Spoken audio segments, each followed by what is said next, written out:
ಕರ್ನಾಟಕ ರಾಜ್ಯದ ಹವಾಮಾನ ಮುನ್ಸೂಚನೆ. ನಾನು CS ಪಾಟೀಲ್, ವಿಜ್ಞಾನಿ, ಹವಾಮಾನ ಕೇಂದ್ರ, ಬೆಂಗಳೂರು.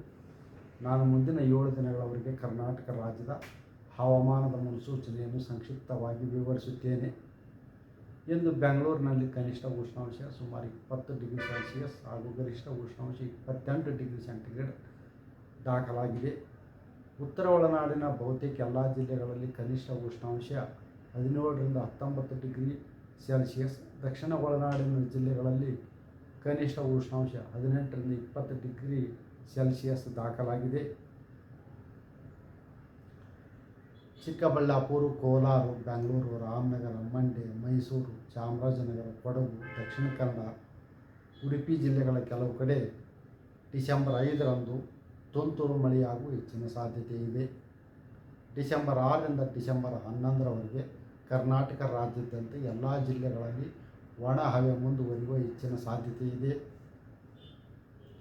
ಕರ್ನಾಟಕದ ಉತ್ತರ ಒಳನಾಡಿನ ಜಿಲ್ಲೆಗಳಲ್ಲಿ ಡಿಸೆಂಬರ್ 6ರಿಂದ ಡಿಸೆಂಬರ್ 11ರವರೆಗೆ ಕನಿಷ್ಠ ಉಷ್ಣಾಂಶ ಸುಮಾರು 14ರಿಂದ 16 ಡಿಗ್ರಿ ಸೆಲ್ಸಿಯಸ್, ದಕ್ಷಿಣ ಒಳನಾಡಿನ ಬಹುತೇಕ ಎಲ್ಲ ಜಿಲ್ಲೆಗಳಲ್ಲಿ ಕನಿಷ್ಠ ಉಷ್ಣಾಂಶ 16ರಿಂದ 18 ಡಿಗ್ರಿ ಸೆಂಟಿಗ್ರೇಡ್ ಇರುವ ಹೆಚ್ಚಿನ ಸಾಧ್ಯತೆ ಇದೆ. ಬೆಂಗಳೂರಿನಲ್ಲಿ ಮುಂದಿನ ದಿನಗಳಲ್ಲಿ ಗರಿಷ್ಠ ಉಷ್ಣಾಂಶ 28 ಡಿಗ್ರಿ ಸೆಂಟಿಗ್ರೇಡ್, ಕನಿಷ್ಠ ಉಷ್ಣಾಂಶ ಸುಮಾರು 17ರಿಂದ 19 ಡಿಗ್ರಿ ಸೆಲ್ಸಿಯಸ್ ಇರುವ ಹೆಚ್ಚಿನ ಸಾಧ್ಯತೆ ಇದೆ. ಈ ವಿಡಿಯೋ ನಿಮಗೆ ಇಷ್ಟವಾದಲ್ಲಿ ಲೈಕ್ ಮಾಡಿ, ಶೇರ್ ಮಾಡಿ, ಸಬ್ಸ್ಕ್ರೈಬ್ ಮಾಡಿ.